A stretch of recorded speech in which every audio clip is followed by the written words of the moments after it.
back to Area 51.5, where we talk about all things science fiction, fantasy, horror, and pop culture. I am your host, John Allen, also known as Spooky Uncle John, and with me, as always, is my co-host and producer, Snyderman 501 Nick Snyder. And our Technomage, Ren, a.k.a. Pyre Lily. And today is a special day because we are talking about all things Star Wars. Woo! Yes, aliens, it is our annual Star Wars special. May the 4th be with you. But before we get into that, Nick, remind our aliens how they can get a hold of us. They can find us on social media by searching Area 51.5 on Facebook. You can find us on Instagram, Twitter, and TikTok by searching for at the Area 51H. And I know you guys are really excited about this. So excited to talk about Star Wars. Who doesn't like talking about Star Wars? But before we can do that, here is Nick's Pop Culture Roundup with a special Star Wars theme.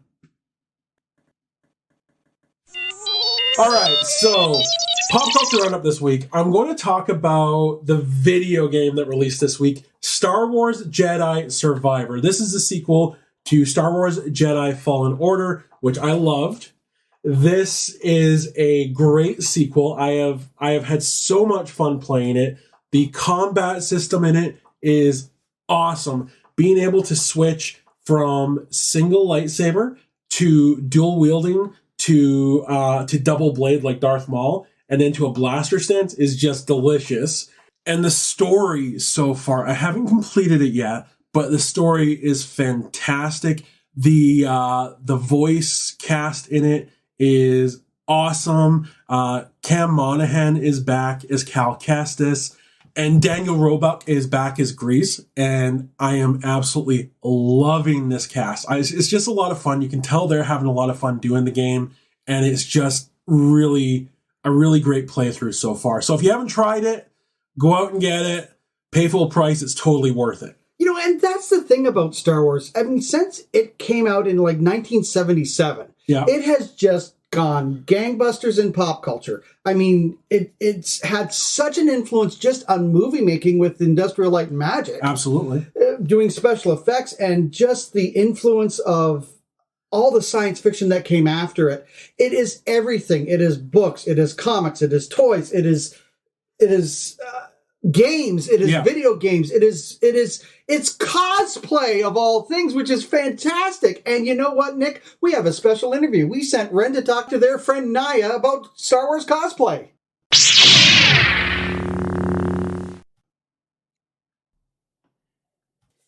I have with me Naya, a.k.a. DweebQueenCosplay on Instagram. She's a good friend of mine. Here I am making hand signals that nobody can see because this is audio only. So my name is Naya. I've been cosplaying since 2014. I guess technically seriously. During that time, we've been cosplaying together like most of that. Yeah. Since like 2015, I guess. I think so, yeah. Yeah. Naya is a big fan of Star Wars and has had their second costume put through with the Rebel Legion. Sure. Congratulations. Thank you. So which ones do you have now? So I have 2 costumes with the Rebel Legion Canadian base. One of them is Anakin Skywalker from episode 3, and the other one is Anakin Skywalker from the Clone Wars, just in a like Battlefront style from the game. It was pretty impressive to watch you go through all of that process. So a few questions. Sure. What does Star Wars mean to you? Star Wars is like my favorite thing in existence currently, and it's been like that since, like, I've always liked Star Wars, but specifically since like 2020. I found during the pandemic I needed a lot of things to watch, and I really got invested into the Clone Wars and got sucked up into the story and really found like some connection with characters that I didn't think I would connect with, and just got so like immersed in the lore and just the different stories. And so it just became such an important piece to me that has helped me make a lot of friends in like the most unexpected places, and like with a wide variety of age ranges in all of my various things in life. So not just cosplay related. How jealous were you of the people that could go to the celebrations? Oh, so jealous. Like, I booked holidays last year thinking like maybe I would try and swing it. And then I didn't know anybody that was going, so I didn't go. And then a bunch of my friends ended up going, so I really wish I had been there. Aw. I'll make it one day. Yeah. I would love to eventually. So how long have you wanted to join the Rebel Legion, and why did you want to join them? I think, like, obviously we've seen them a lot at cons since I started going to conventions.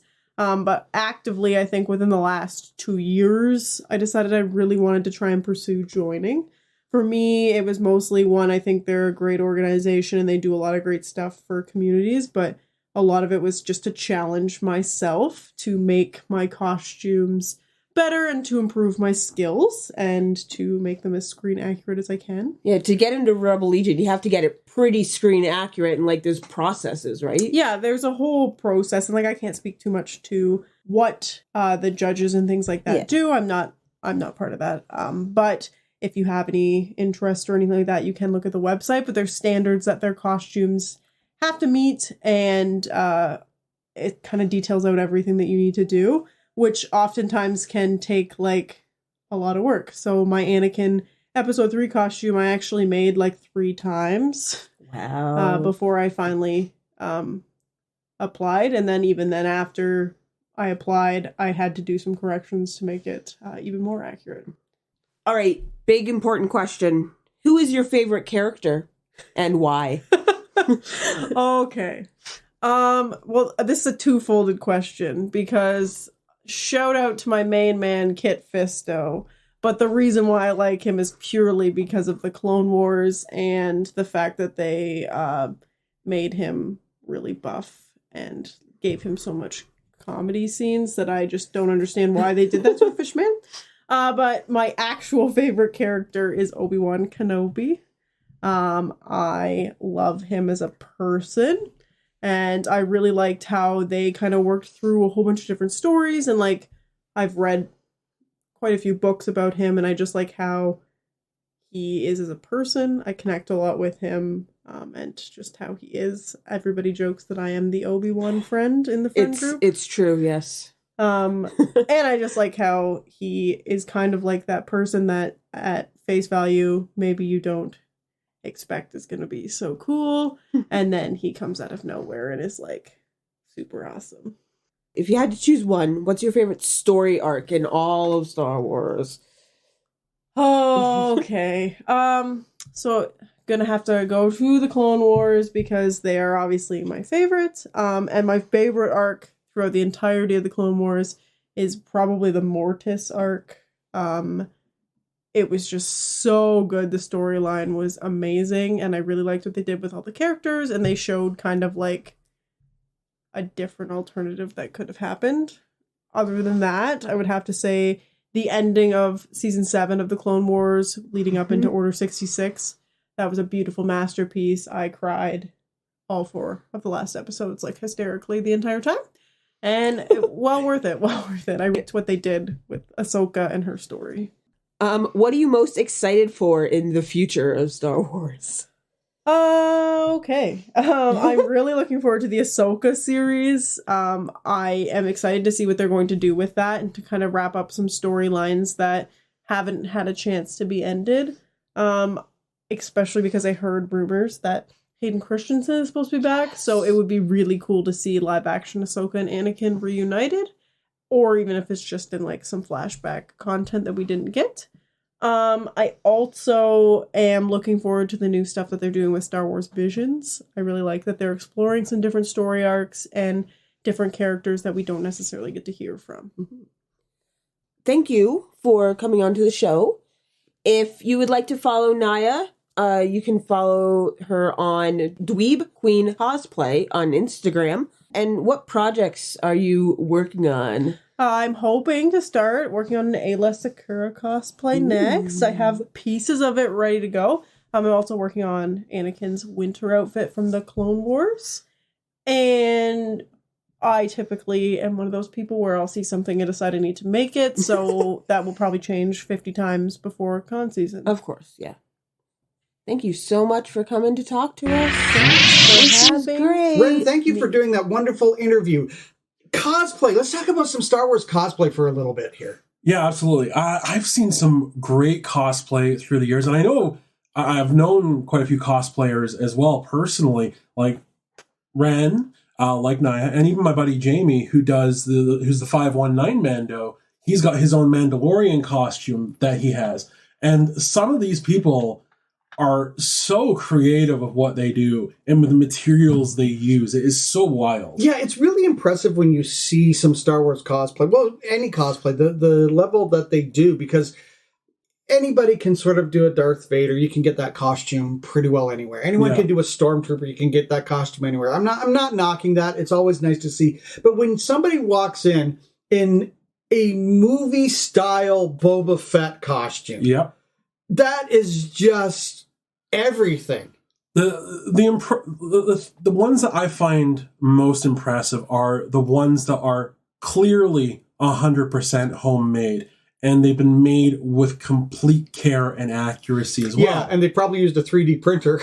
I've seen ones where they use 3D printers, but I've seen people make their stuff out of foam. I saw one online. The guy had made a Mandalorian costume, and he had actually blacksmithed the armor for it, which is insane. One of the funniest ones I ever saw was a couple's costume.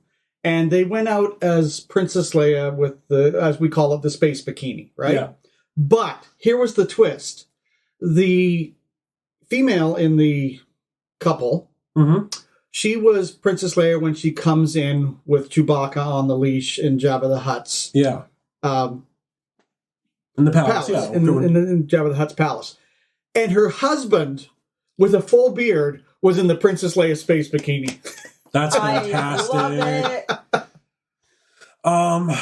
Another thing I have to talk about is the people that make the R2 units. Yeah. Whenever you're at a Comic-Con, you can't walk without tripping over an R2. And these people make these things so well, and they're all remote controlled.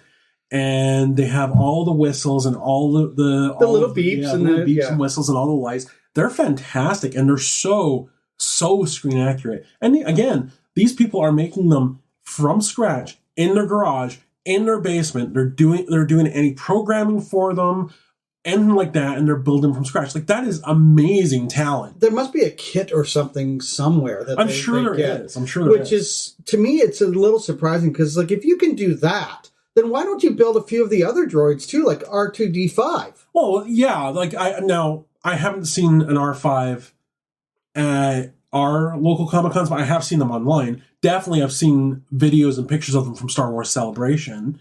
But yeah, I would love to see some of the newer droids that we've seen from Mandalorian. I would love to see those start popping up on our Comic-Cons. I would love to see someone bring in that R2 unit with a bunch of Jawas beside it, and then have it like explode like it does. It's got a bad motivator. That would be so funny. I would love to see that at one of the Comic-Cons. Oh man! Now, Ren, you cosplay, don't you? Yes, a lot. Yeah. My latest project is actually redoing Ahsoka season 7. So I have all the armor all taken apart, and I'm going to be redoing all the Montrals. Yeah, that's my latest project. When's that going to be ready, do you think? Well, I was hoping to work on it over the summer, but I'm hoping for September, October. Oh, so that would be probably in time for one of the Comic-Cons that we go to. Yeah, I have, I've been using fabric for the Montrals, and now I have actual upholstery foam, so it's going to wave and wiggle a little bit better than what it does with the shoe canvas. But I'll be working on that, and then I have all the foam for the armor. I'm going to have to redo all the armor, but whatever. Yeah. Just because I don't want to have it 3D printed, because you can't move in it as well. Yeah, I would imagine so, because the resin is pretty tough. Either way, it's, you can't, like, at least if you sit, you can kind of sit on the foam, but... Yeah, but I think that's the wonderful thing about cosplay is I've seen, like, the really professional cosplay players that they are investing thousands of dollars into these things, and they're very serious about what they do, and they're almost snobby in a way. It's like, what do you mean you didn't make that yourself? Oh, please. It's like, not everybody has sewing skills, I'm sorry. But I've seen it too, where people have used dollar store materials and made some really, really impressive outfits. I love the people who can go in and do like the thrift store, dollar store stuff, and then make master level cosplay oh, like their stuff is just beautiful. If they like master levels is incredible anyway. But yeah, if they can take like the dollar store stuff and fit it all together, and like one of my friends is pro at getting dollar store material and making anything he needs out of it. Right. And so it's amazing to see. Like he got for this one cosplay, they needed tubes, like toilet cleaner plunger things, like that you like siphon the water out with and use that tube, and that's how like from the dollar store. Yeah. Like, okay, that's the smartest thing ever. Yeah. Yeah, well, see, that's why I like... I know my friends kind of make fun of me, but that's why I like to watch RuPaul's Drag Race and the Boulet Brothers Dragula, because it's not about the drag for me. It's about the process that these artists go through in making their drag outfits and their makeup and their costuming, because sometimes the challenge is, hey, here's a bunch of camping equipment, make something out of it. And you go, okay. Yeah, those wigs are not easy to style. Like you think it would be so easy to just, toss a wig on and one, toss it on, keep it on your head through all those dances. Right. But two, style it. Like it's not just, wet it and let it fray out. Like that's a lot. Yeah, I mean, like in Drag Race UK, for example, they had the camping equipment, and the winner of that challenge made a haute couture dress out of a picnic blanket. Oh my God. Yeah. So, I mean, it's amazing the level of cosplay. I know we're a little off topic, but it's wonderful to see that kind of experience where you can sit there and go, it doesn't have to cost a lot, and I can look like my favorite character from Star Wars. But even when we look at some of the stuff that we've done in theater, we have done a lot with very little from time to time. No, that's true, but the difference is, in theater, the audience is way over here versus the stage. Whereas in cosplay, you're right, like it's right up next to it. So, I mean, those fine details have to be there. Mm-hmm. So, what is your favorite character to see in cosplay? I love Ayla Sakura, to be honest. With her, like, just the Twi'lek likus and, like, it's so much fabric and so much body paint. Or if you don't use body paint, it's the body suit, and it's a lot of effort to put on that much face paint. Yeah, I imagine so. Nick, what about you? I don't care which one it is, but I always love seeing Mandalorians in cosplay. The Mandalorian suits are always... I love the design of the T visor on Boba Fett's suit and all the other Mandalorian suits, and I just love seeing those at cosplay, at Comic-Cons. I have not seen this in person. I'm going to, after the show, I think I'm going to go look to see if anyone has done it. I would love to see a Bib Fortuna. I have seen pictures of a Bib Fortuna, but I've never seen one in real before. Yeah, I would love to see that. What I would like to see, and I know people can do this because I've seen massive cosplays before. I've seen people do cosplays as Transformers, so I know somebody can do this. I would love to see someone cosplay as a Wampa. That would be cool, especially if he's got like an detachable arm or something. That'd be amazing. Yeah, but anyway, the problem is that most of these Comic-Cons take place in the summertime. Do you know how hot that would be to be in a Wampa outfit? Yes. You would have to make sure that sucker is air conditioned somehow.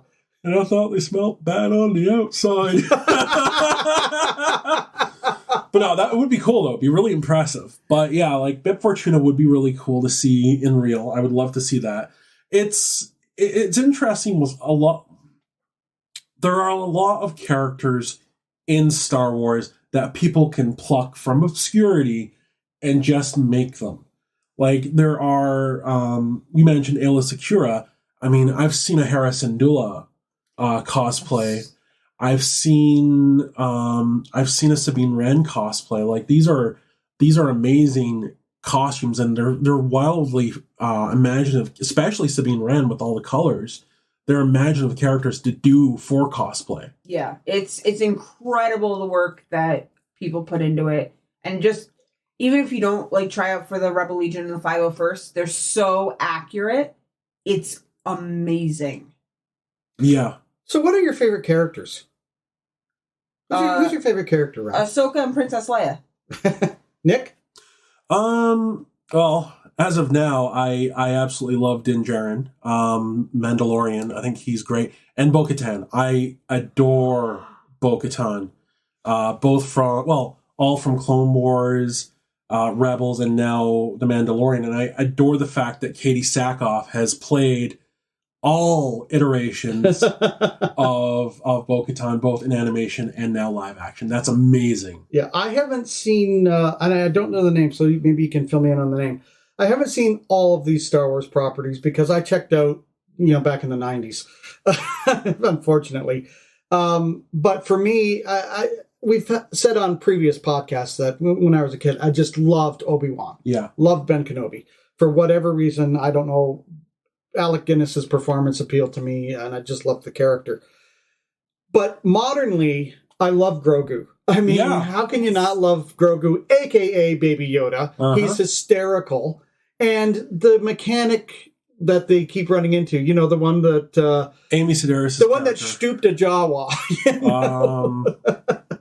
So what was the name of the character? Pelimoto. Right. She is hilarious. Oh, my goodness. And the actress that plays her is just wonderful. I just think it adds a nice dimension to The Mandalorian. It does. And that's kind of the thing is, there's always been a level of comedy within Star Wars. There's a level of whimsy to it. Even in A New Hope, when they walk into the Cantina bar and it's a dive of scum and villainy, they've still got the Cantina band playing this really neat little song. Yeah. It doesn't seem like it's in place, but it doesn't seem in place. Yeah. And the thing of it is that her character seems to fit the Star Wars universe. Yes. Whereas other Star Wars properties, they've had characters that don't seem to fit at all. And I'm specifically thinking of, unfortunately, Rose. Rose didn't seem to fit at all into the Star Wars universe. Even her name, Rose. I mean, you could argue, well, you have Luke Skywalker. Yeah, but his last name's Skywalker. She was just Rose. I mean, you're in a system, a galaxy far, far away. They may not have roses there. We have this nice sort of little earthling name for this character, which was kind of it's like somebody took a James Bond movie and it was rejected, and they said, I can rework this into a Star Wars movie. I mean, they go to a casino, there's the love interest, which didn't really go anywhere. There was no real payoff to it. It's not about the actress. They just did not write a good character. I love Kelly Marie Tran. Yeah. I absolutely adore her. But I do think that they could have given her a lot more to do with Rose Tico. So much more to do. Yeah. And but I mean, we're not here to trash things. We'll do that on another episode because you know me, I love trashing anything that isn't the original trilogy. But the positivity of where Star Wars is going now, I think on the Disney Plus instead of movies seems to be a lot better. Am I wrong? I agree with that. I do personally. I think the future of Star Wars, just like Star Trek, is in television. Now, there are more movies coming out in the future. There is a new movie coming out that's going to be a vehicle for Daisy Ridley. But I really think that the focus should be on the television shows. Yeah. I think that's where the story is. I love Mandalorian. I really like Book of Boba Fett. Obi-Wan Kenobi was fantastic. I really enjoy these shows, and the stories that they're telling are a lot more compelling than some of the movies they've released. Yeah, I think that Obi-Wan was fantastic in the way that it was done and the way it was acted. To me, it feels so much like fan fiction. But, what else can you do? So that's why I like The Mandalorian particularly, because it is a very clear direction that they go. And the thing that I really dig about The Mandalorian is that the focus is not on the Jedi. We now see that there's more religious aspects to this galaxy than just the Jedi. That's part of why I really, really like Jedi Survivor and Cal Kestis and his story, because it involves one of the Night Sisters, which is another Force-using religion within the Star Wars galaxy. Now, tell me about The Mandalorian, because questions have popped up in my mind. They're never supposed to take off their helmet. Depends on the sect of Mandalorian, yes. Okay. Questions pop into my mind. So, how do they eat? How do they drink? Well, they do show you in this season how they eat and drink. basically with the Children of the Watch, which is the sect that Din Djarin is in, when they're in a group and they're going to, like, it's not a case of they can't take off their helmet, they can't show their face to other people. Right, so if they're in a group of people, they have to go off and find their own little secluded area to eat and drink. Okay, so sort and of... also, you could totally fit a straw up that helmet. Okay, so then that brings up the question, and I'm going to... Because we like to be family-friendly, how do they pair up to make little Mandalorians? They don't. They find orphans. I don't want to be part of that religion.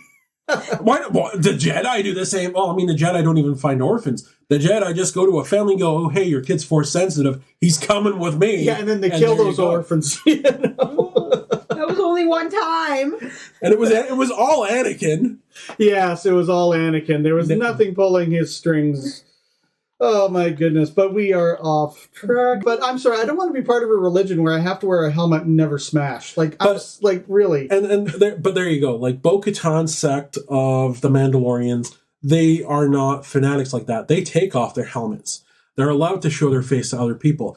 The thing with the Children of the Watch, the Children of the Watch is an offshoot of the Night Watch, who were zealots.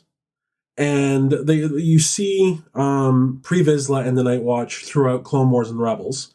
And a lot of Mandalorian religion is talked about during those episodes. Pre Vizsla, who's the head of Night Watch, his son, Paz Vizsla, is the character that Jon Favreau plays in The Mandalorian. Oh, so there's all that connection as well. You hurt my head because as soon as you said Night Watch, I thought, why is he talking about Game of Thrones?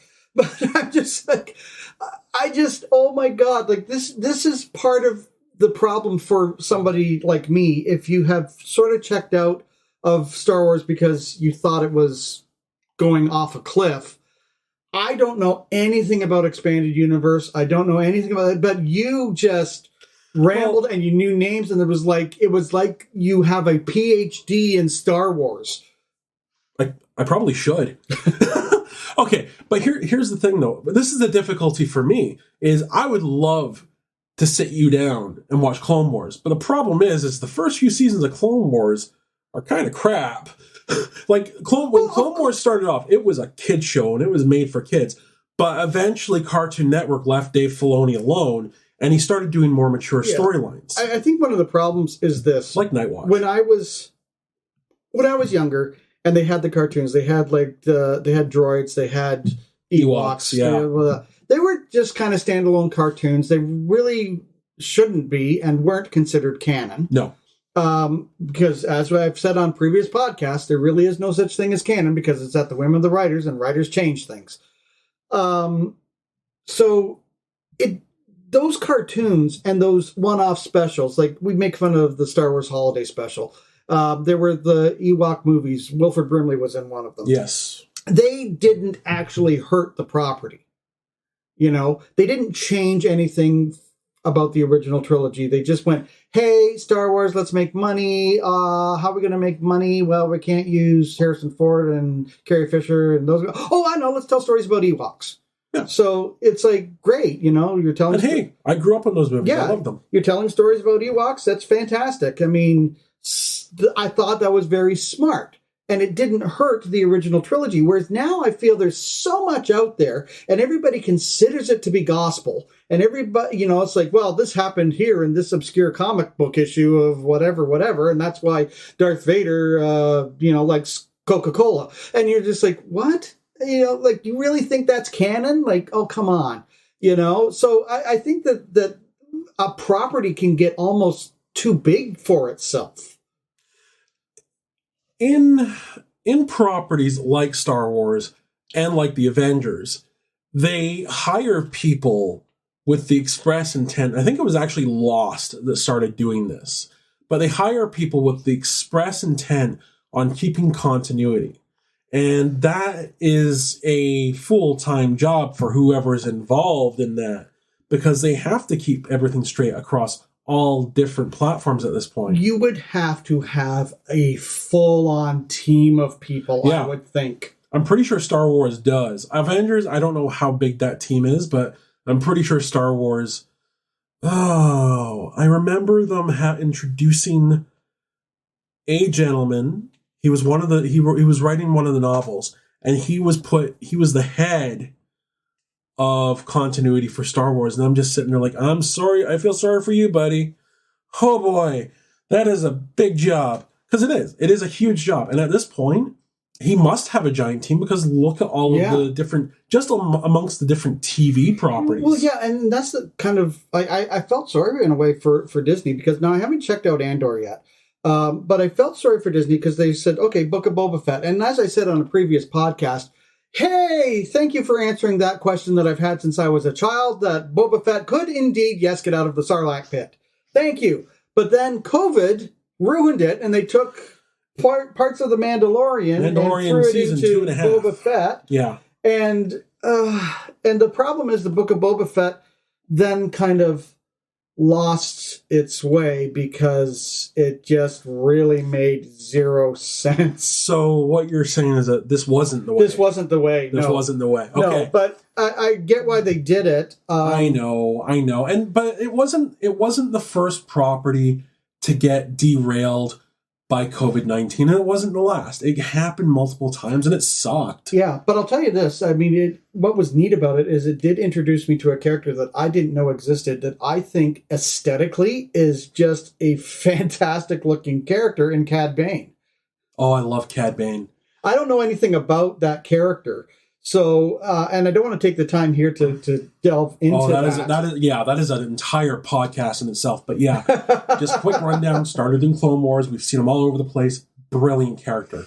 But it gets back to my point. His aesthetic, I think, is cool, but I don't think it fits in Star Wars. When I first saw him in Clone Wars, I had the same feeling. But when you look at the fact that there's different cultures in the Star Wars galaxy, sure, and you see all these different bounty hunters, you don't just see like Dengar and IG whatever, Bosk and all that. You see a whole slew of different bounty hunters from different walks of life in Clone Wars. Yeah, but in the original trilogy, though, you saw those characters, but you saw these wonderful aliens, and there was like the Wookiees, and there was Yoda, and there was the Sand People, and Tusken Raiders, I guess is officially what they're called, right? I don't know. But the Jawas, and you sit there and go, okay, but it's organically within a certain star system, certain planets, right? And so you bought it as being very organic, but they all seemed to fit, even with Cloud City being introduced in Empire Strikes Back. It all makes sense within that fantasy level. Yeah. But at the end of the day, Cad Bane was also the way he looks. He was put in as a nod to the old spaghetti westerns. Yeah, which 100%. Which I think that's kind of where I think Star Wars needs to have its strength. Yeah, because Tatooine is a very hostile environment where somebody like Cad Bane fits. Yes, whereas you put Cad Bane on Cloud City, or you put him on what's the name of the planet that's pretty much where Earth is going, where it's all nothing but city. Coruscant. Yeah, like he wouldn't fit there, right? So you have these real extremes, I think, that almost it's kind of hard to tie it in mentally, but it does make sense because, I mean, we have different cultures here that have different ways of life, and that's kind of also that kind of works against it. It's like, so you have this huge planet that is all a city in Coruscant, or multiple cities, I would imagine. But they must have multiple different cultures within that planet. Yeah, in and of itself. You do see that as well throughout different aspects, because Coruscant has multiple levels, and the lower you are, the more poverty-stricken you are. Yeah. So the cultures do change from level to level to level. And that also it's the platform. Kind of, yeah. So, but it's really interesting, though, because in science fiction, whether it's Star Wars, Star Trek, whatever, we meet people from another planet, and we meet one particular group from that other planet. Like we're all Earthlings here, yes, but we're Japanese, we're Canadian, we're British, we're Scottish, we're Finnish, we're Swedish, we're Russian, we're Indian, like different cultures, different things. And there's even different levels because there are actually, believe it or not, still primitive cultures on our planet, which is mind-boggling. Sentinel Island. Mind-boggling. But you don't see that in science fiction. They don't introduce you to that. So it's like, oh, we're going to Coruscant. And everybody just goes to the same Las Vegas part of Coruscant. And well, if we were to look at, say, the Ewoks movies as actual canon, well, from the Ewoks movies, we know there are other intelligent life, technically more intelligent life on the forest moon of Endor than the Ewoks. Right. So why don't those creatures get involved in Return of the Jedi? Well, we know that because they weren't created for Return of the Jedi; they were created for Battle for Endor. But yeah, like we do see them come across just one species, and that's just kind of it. And they do dive into those other races and the other cultures. It's just that's when like Clone Wars comes in, and Clone Wars brought up a whole bunch of stuff, and Rebels brought up more things. Yeah, but those are on like the outskirts of the 9 movies, I guess. Yeah, but that's the point that your mother was making at lunch, and that we're making now. It's like, unless you want to be a fanatic about this and look at every single little property, like me, it becomes very difficult for someone to watch it and buy this, because it's like, I don't understand, because I just feel like I've showed my ignorance by saying I've never seen this. It's like, no, this happened over here in this issue of Star Wars the comic book. And see, I sit in the middle of that, because I obviously grew up watching 4, 5, 6 when 1, 2, 3 came out. Like when Phantom Menace came out, I was in that theater. I was all over that. I wanted to pod race. Like, that was my age group. It was perfect. And now I haven't seen all of Clone Wars and haven't seen all of Rebels, but I still know enough about it. Like, I'm in the middle. I still know enough that I can be like, oh yeah, that makes sense. But at the same time, like, I'm still confused. Yeah. And then, but I'm also just, going with it. Like, whatever. Yeah. Okay. That's how the Mandalorians work. And that's how this. But that's what I mean. Like, we see in science fiction. I'm going to use Mars Attacks as an example, right? The Martians are all one little species, and Mars is going to come and blow up the Earth. Yay. And it's like, well, that doesn't make sense, because we have so many multiple species here on Earth. So if there's a planet out there that can sustain life, that is a Class M planet, it's going to have diversity. I like the Star Trek reference. But like, there's the thing though, is having multiple aspects to a story, like outer expanded universe stuff. That Star Wars isn't the first to do that. I think Dune might be. Because you've got the main series Dune, you got Children of Dune, Heir of Dune, all of the Frank Herbert stuff, and then all of his son stuff, and then a bunch of stuff that's been done by a whole bunch of other actually no, because Lord of the Rings, H.P. Lovecraft stuff, like H.P. Lovecraft liked to collaborate with other writers, and you can see aspects of H.P. Lovecraft stuff, even in Conan, because he was friends with the creator of Conan.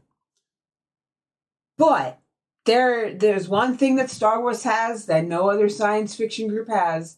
They have Galaxy's Edge. Very true. So you can put yourself into the Star Wars universe. To be fair, back in the 90s, Star Trek did have the Star Trek experience in Las Vegas, but it no longer does. So, That's when Vegas made the mistake of trying to be family friendly. And it didn't work. I know. It did not work. You basically, Las Vegas is the pleasure island from Pinocchio that adults go to, and it needs to be that. But anyway, we're not talking about Vegas. Question for you guys, what do you think the future of Star Wars is or should be?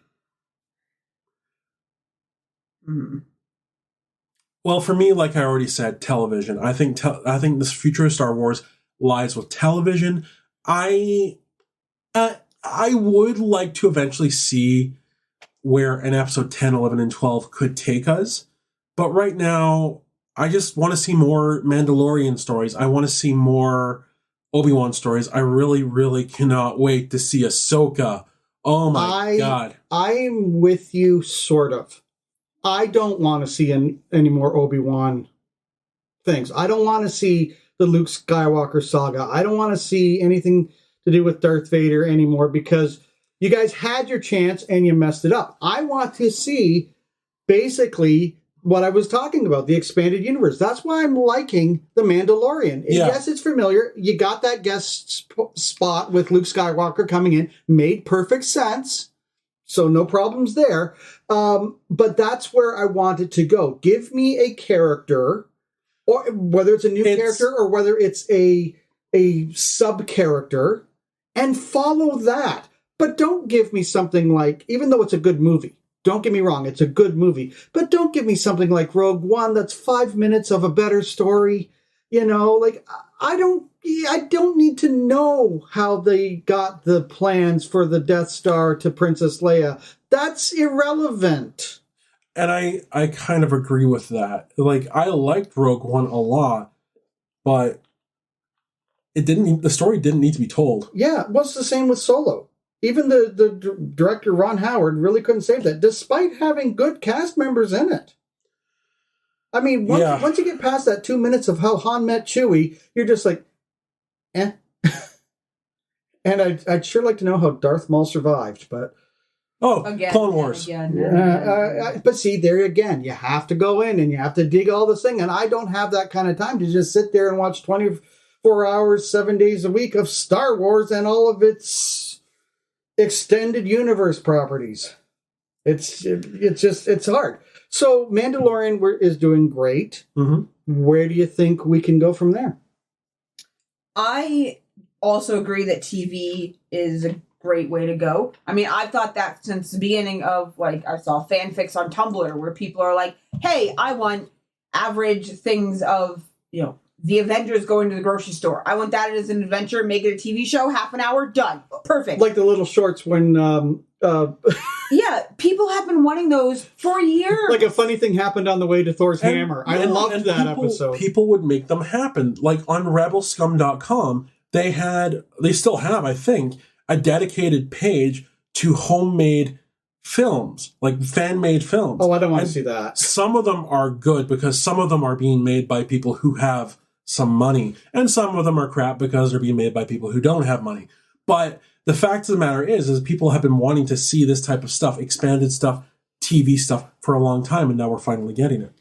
Well, one of the things that a lot of fans wanted to see were more feminine lead characters and stories, and now we have it with Ahsoka. There was an interview done with Mary Elizabeth Winstead, who plays Hera, where she actually pointed out she realized the main three characters of Ahsoka are all women. We have Ahsoka. We have Ahsoka. We have Hera, and we have Sabine Wren. That's awesome. I love Sabine. Yeah, there's a full-on interview that Mary Elizabeth Winstead did with The Wrap about how she realized, oh, wait, there's three powerful women running this show. Like, they are the main characters. That's what's going to happen. And that's beautiful because, like, Princess Leia has been an inspiration, like, since I was a kid. I absolutely adored Princess Leia. I wanted nothing more than to be just like Princess Leia because growing up as a feminine human, Star Wars was not designed for us, dare I say. It was, but, like, the main characters in Phantom Menace, which was the new series when I was young, was a bunch of guys. And Padme. Yeah. But great, she didn't, like, I go back now and look, I'm like, she didn't have a whole ton of stuff. Like, she did. She was amazing, and I love Padme, but, like... Yeah. We didn't have, like, the Princess Leia kick your butt. Yeah, because... out of my way. I think that's kind of the difference between the characters of Leia and Padme, which is also...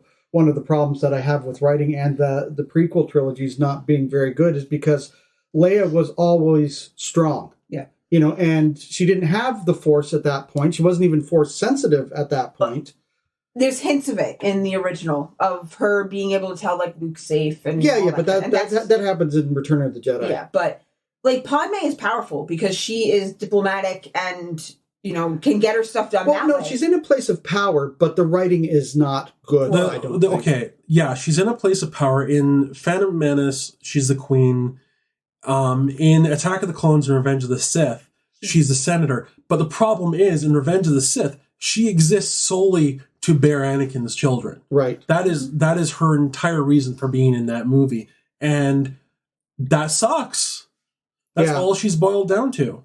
Yeah, and I really don't like when people get into the minutia of certain names. I mean, I sort of get it. Maybe I'm wrong because I'm looking at it from a male gaze, but I'm trying to look at it from a feminist gaze, is the fact that one person wrote that they loved the fact that it wasn't Princess Leia, it was General Leia. I'm like, well, no, I think you're looking at it wrong. Why was she not Queen Leia at that point? Because her planet blew up. Yeah, but still, she's still, of royal blood, whatever, right? Yeah. But I mean, I don't like people to get buried in the minutia of it because sometimes they aren't writing these characters properly.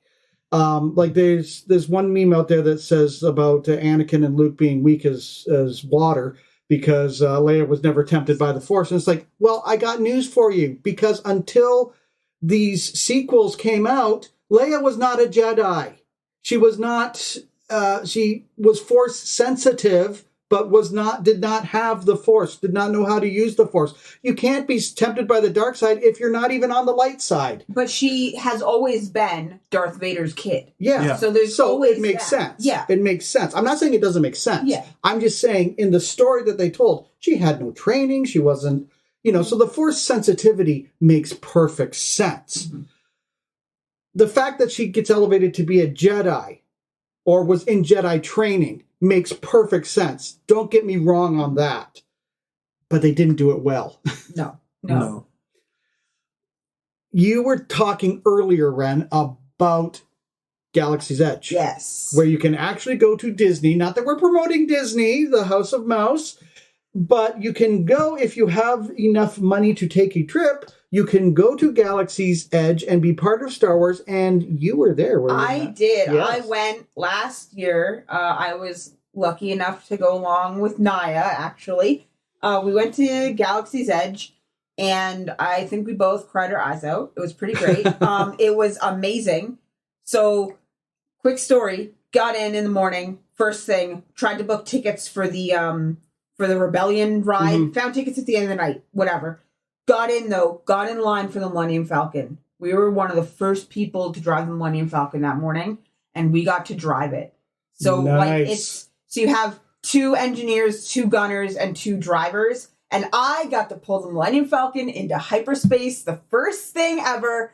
Oh, I was so excited. I literally just I got off of it and just stared at the Falcon and cried. It was so beautiful because I actually got to drive the Millennium Falcon in the ride, and it was so cool. Nick, if we ever get to do that, please take Chewbacca's seat and do a Wookiee growl. Yeah. Naya was my co-pilot, and it was just beautiful, and they made so many jokes. We had our Tano and Skywalker shirts on, and the one person there was like, oh, what's a Skywalker? And Naya's just like, oh, it's Jedi stuff. Jedi, they don't exist. The cast members were so into it, because it's all set with Rey and stuff like that. Yeah. So it was so well done.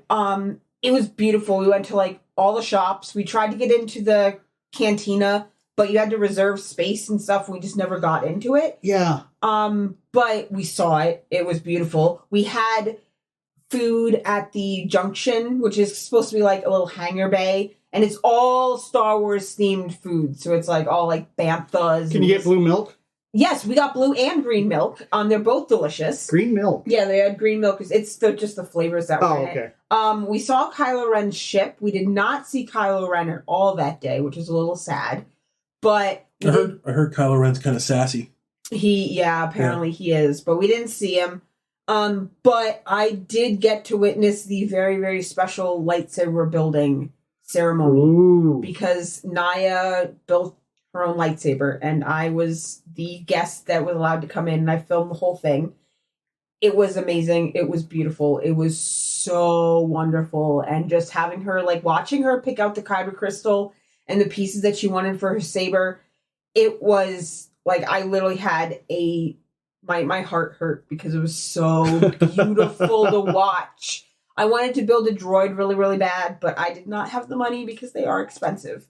But just the ability to go walk around Jatu and see the Star Wars, all the ships, and they had the like you went into the Star Tours and it was all set up like Endor. Mm-hmm. And the last time I had gone to Disney, all they had was just the Star Tours. Right. But so now just have all of it and the cantinas and it was so beautiful and wonderful and everybody was just excited to be there. Yeah. And, I will say that Disney and Universal really do well with their parks and immersing you in the experience. Yeah. Like if you get to go to Islands of Adventure, which is where they've got the Wizarding World of Harry Potter, it is like being in Hogwarts, right? It's like being in Hogsmeade. It is wonderful. So I can only imagine what Galaxy's Edge must be like to walk in there and see basically what would be a life-size Millennium Falcon. Yes, and we saw it, and it was wonderful. And as you're walking through the line to go drive the Millennium Falcon, like the queue line, you got to see the pod race engine,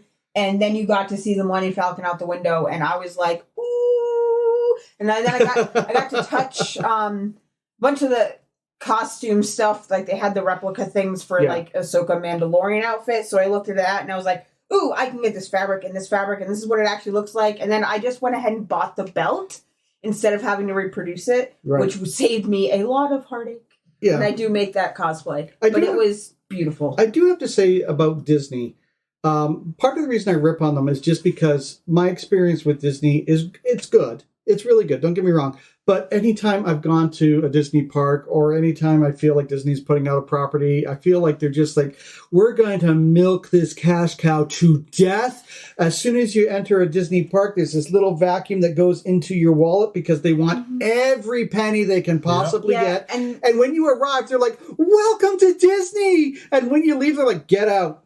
And sadly, I gave Disney a lot of money that day. We went to the park, but it was beautiful. But it was cool, though, because they actually had it where you could interact and you could be a part of the universe. Like, if you bought the right bracelet, you could go bounty hunting. And you could go these. Yeah. So you can go to these different stops and you have to, tag in on this spot. And then it sends you to here. And you have to find these bounty hunting sections. But it's like, it was just incredible because you actually got to step in. And, maybe possibly it was supposed to be for kids. But the adults there... I saw so many people my age running around and older running around from one bounty hunter spot to the next to try to see the ships, and they were just more excited than the kids, I think. And it was because they grew up on it, right? Exactly. So this is their childhood coming to life. That's exactly what it was, and multiple generations too. Because if we all went there, let's say that we took Nick's daughter with us, right? We would have multiple generations. You'd have Gen X, you'd have Millennial, you'd have Gen Z, all with different experiences of Star Wars. Oh, yeah. And even now, Disney has a few new cartoons for, the younger, even whatever the newest generation would be considered. But, for even the younger kids, that they're coming out with a new cartoon, I think. The Young Jedi Adventures. Yeah. And so it's now they get in on it. And but... Gotta get them hooked. Gotta get them hooked early. You gotta get them hooked on Star Wars. But that's the thing. So let's ask this question. Do you think it was good or bad that Disney took over the Star Wars properties? Mixed bag. Mixed bag? Yeah. Mixed bag. So here's the thing. George Lucas has always been big into merchandising. That's how he made all of his money back. Yep. That's how he made the money for Empire Strikes Back. He had the wherewithal to retain all licensing rights for Star Wars. And you know what? Good for him. Yeah. That's an amazing, amazing business move. But the fact of the matter is our friends at Disney, no matter how much crap George Lucas could pump out, Disney makes him look like a rank amateur in comparison. Well, yeah, because he's one man and they're a whole team. Yeah. I do kind of like that. From what I've seen, a lot of the Disney stuff, they're like, no, so we own it, but hands off. We're going to give it to, the people that are running the shows now, and we're just going to kind of let them vibe and then do things, and we'll just supply money, which is beautiful for me. Yeah, it's I love smart, that. But I get concerned because so far most of the TV projects have been wonderful, for the most part. Yes, there was the problem with Book of Boba Fett because of COVID. Yeah. But the movies haven't been great. So how do we fix that? Like, we can't, of course, but how do you think they fix it? They fix it by planning out a trilogy. They've already admitted the fact that new trilogy was not planned out from the get-go. They made it up as they went, and they could not do that. You can't do that. Mm-mm. They had to have a plan for episode 9, 10, or for episode... George Lucas already had. Yeah. Like, the last 3. He already had them planned out. He had all 9 of them from the beginning. Yeah, but I can't trust George Lucas because he also had claims that the prequels were all planned out by him ahead of time. It's like, you know what? I know you wrote a story. I get that. Mm-hmm. And you took the best out of the story with the original trilogy, but you can't tell me that all that stuff that he put in there was something that he had written back in the 70s. I don't buy that. Well, like the whole idea... Because it was terrible. With Jar Jar Binks, he admitted that he came up with the name Jar Jar Binks because it's what his kid called his truck. Okay, there's nothing wrong with the name. You mean Sith Lord Jar Jar Binks? I hate you. But anyway. Explain that to me. I'm not in on that. No, please. There's a whole fan thing that Jar Jar was actually the Sith Lord, and he planned everything, and I think it's hilarious, just like every other conspiracy theory that I read. So I am... Yeah. Sith Lord Jar Jar Binks, I love it. Sith Lord Jar Jar Binks. Listen, you know what? I don't hate Jar Jar Binks the way that everybody else hates Jar Jar Binks because he's just one cog in a terrible movie.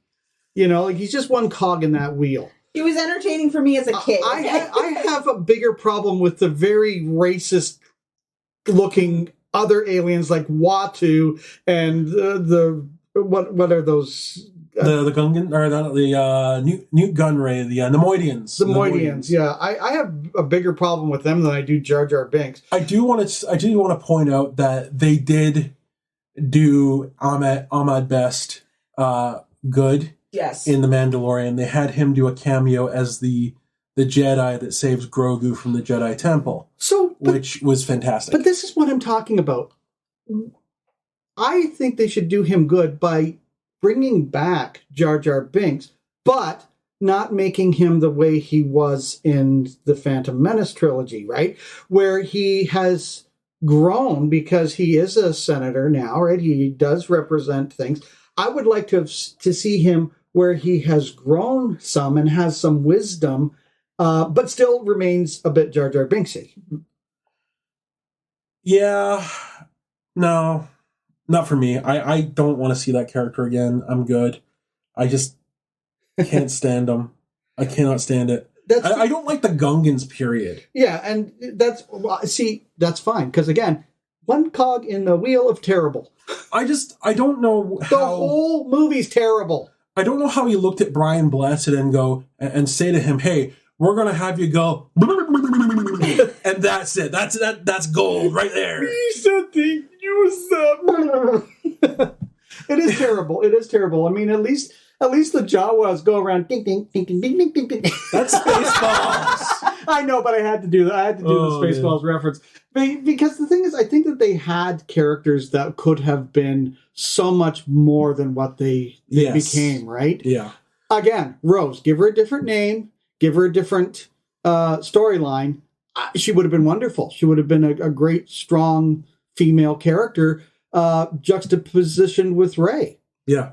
And I will agree that I think what they could have done, what they did with her in The Last Jedi, 100% fine to an extent. What they should have done was taken her and built her up to be a more powerful character in Rise of Skywalker, but instead, because people reacted so badly to this character, they reduced her to what was little more than a cameo, and I hated it. Yeah, I mean, you know, that's the thing. That shows me the disconnect that Hollywood has with everybody else. Because you're sitting there going, you can fix this character, you know, you don't have to subject them to being a cameo. You can fix it. It's your fault that the audience didn't respond to them, not the audience's fault. You gave them nothing to respond to. You gave them garbage to respond to, and then you blame the actress, or you blame the audience. You blame everybody but yourselves. Yeah. Like, to me, Rose was essentially the Lando of that series in the way that Lando comes in Empire Strikes Back and then becomes a bigger part of Return of the Jedi. That's what I think Rose should have been. Yeah. And then that didn't happen. That was very disappointing. Well, it shouldn't have been a James Bond movie. None of it made any sense at all. What they were trying to do is recreate the original trilogy, which was a mistake. The Force Awakens is basically a retelling of Star Wars with different characters and, almost beat for beat.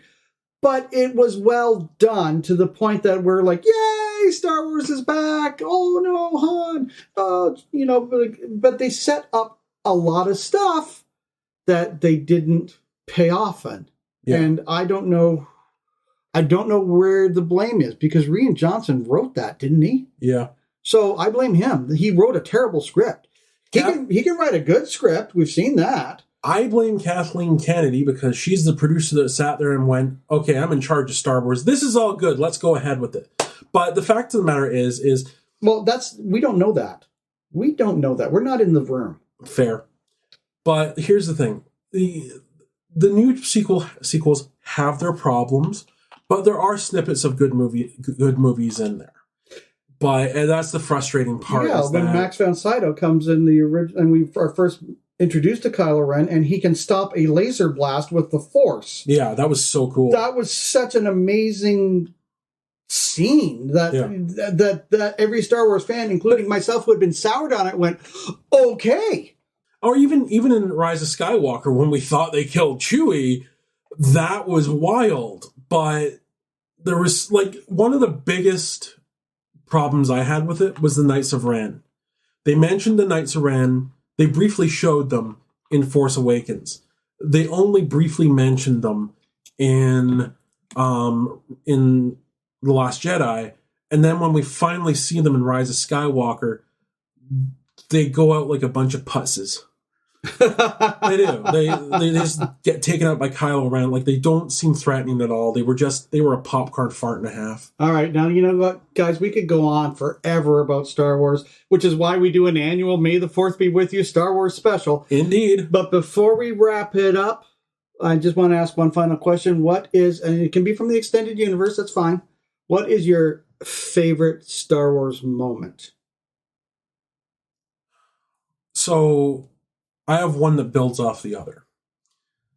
The scene in Return of the Jedi when they blew up the reactor to the Death Star is amazing. But the thing, in 1996, they released Shadows of the Empire. It was a multimedia project. And in the video game, you got to play Dash Rendar, who's kind of partly the hero of the story. And you get to fly into this thing called the Skyhook, and you get to blow up the generator of that and then fly out. And that was the first time in a video game I'd been able to do something like that. So that is my favorite. Ren? I don't know if I can choose one. What really filled you with emotion? What just surprised you? What just made you go, oh? I don't even know. I'm trying to think. I don't know if I can answer that question. That's fair. You know what? You could even sit there and say it was like going to Galaxy's Edge. I mean, yeah, going to Galaxy's Edge was absolutely stunning. So that, if I had to pick, that might be it, because I'm going and immersing yourself in Galaxy's Edge. Yes, it was. Yeah. For me, it's actually from the end of Rogue One. Believe it or not. When Darth Vader shows up God. the darkness, and it's probably the most frightening moment in a Star Wars movie, where it's black, you hear the and then the lightsaber just, and then he just boom, boom, boom, lays waste to everybody. It's not consistent with the start of A New Hope, but by God, that was a good scene. Yeah. I would love to see a horror film that takes place in the Star Wars universe. And that scene proves they could do something like that. Well, I wouldn't want it to be a horror movie, but it'd be nice to have a movie that had horror elements like that, you know. But they will never do that because they want it to be family friendly. Yeah. I mean, Dagobah, like, as a kid, that was spooky to me. Well, yeah. Well, especially when Luke... The Rancor to me as a kid. Oh. Yeah. But especially when Luke goes into the... into the tree? The training there, and then Vader shows up, and then he lobs his head off, and it's like Luke's head there, and it's like, oh, foreshadowing. Yep. So why was anybody surprised when he says, "No, I am your father"? You know, but which is actually probably the greatest Star Wars moment of all. Yeah. The revelation that Darth Vader is Luke Skywalker's father. Yeah. And the other aspect of it, as a small kid, seeing Darth Vader on screen, Darth Vader is a scary character to begin with. Well, he's one of the greatest villains of all time. Yeah. Mm-hmm. And that's kind of why I don't. I mean, it's George Lucas's property; he could do what he wants with it. But that's why I kind of don't like the prequels, and I don't like the sort of sequel of it, because it becomes this journey of Anakin Skywalker as starting off as this wunderkind hero who is so strong in the Force, but he's not the New Hope or whatever. And the progression to his dark side and then his redemption. Now, I don't mind the progression and the redemption aspect of it, but that whole wunderkind hero BS is... The Chosen One? Yeah, and the kid played it really well. I mean, don't get me wrong, but... In my opinion, like, now that I look back through the, first, second, third, Clone Wars, 4, 5, 6, it's frightening to watch it, because you're sitting there and you're like, oh my god, this little kid is going to become Darth Vader. Because we all know that, even going into it. But then you watch the scenes in, like, Clone Wars, for example, and even the ones in Rebels, where it's like, the Clone Wars, it's like, oh my god, if the Jedi Council didn't do that to him, if they didn't treat him like, if Ahsoka didn't leave, like, how much would he have turned into Vader? Like, if Ahsoka hadn't left, if Obi-Wan hadn't faked his death, like, would that have stopped it? Well, obviously they can't stop it, because we know, they have to get to movie 6, and that's how the goal goes. But it's like, so many times where you're just like, oh my gosh. And no matter what you do, you're constantly hoping that, like, oh, Anakin's going to do great, and he's not going to, even though he's going to fall, and there's nothing you can do about it. And then in Obi-Wan, where Obi-Wan and Vader are having that fight, and just... There are some really emotional aspects to Star Wars. For me, three of the big ones. One is the Obi-Wan fight you're talking about, but two of the other ones actually come from Rebels. One is when Ahsoka realizes that Darth Vader is Anakin. That is a gut punch, because Ashley Eckstein is so good at portraying the pain of that through her voice. And the animators did a really good job of animating that. But another one, and a big one for me in Rebels, is when Obi-Wan kills Darth Maul for the second and final time, because you see Obi-Wan strike up his typical, like the normal lightsaber stance that he normally goes with, and realizes he can't do that, so he changes up very quickly. And Darth Maul is there for revenge, but when he's and it's not a fight. It's a case of Darth Maul comes at him, Obi-Wan slices him, and that's it. But there's enough time for Darth Maul to ask about Luke, and he asks, "Is he the chosen one? Is he the one that's going to bring balance to the Force? Will he save us all?" And Obi-Wan says yes, and then that's it. That was a hugely emotional moment, because they had been building that up for years on Clone Wars. But yeah, like, there's all sorts of emotional ties to Star Wars. But also, how many times will they make us watch Order 66 over and over and over and over? I'm You're gonna get sick of seeing the young ones killed. At least one more time in Ahsoka. At least one more. At least. Okay, so at least. We know Hayden Christensen is in it. It is very... we know it takes place after Return of the Jedi, so if Hayden Christensen's in it, that means it is flashbacks. And once again, aliens, the Gen Xer has to sit back and while the millennials lose their minds. I'm going to start calling them the Millennial Falcons from this point on. I don't mind that at all. Okay, aliens, really, before we go, please join us on our Facebook page where we will ask the question, who is your favorite Star Wars character of all time and what is your favorite Star Wars moment? That's all the time we have for this episode of Area 51.5 and our Star Wars May the 4th be with you special. Nick, before we go, remind our aliens how they can get a hold of us. Well, as you mentioned, we are on Facebook. You can search for us by searching for Area 51.5. And you can find us on Instagram, TikTok, and Twitter at the Area 51H. Thank you for joining us on our landing pad, aliens. For Ren, Nick, and Spooky Uncle John, we're signing off from Area 51.5, and may the Force be with you.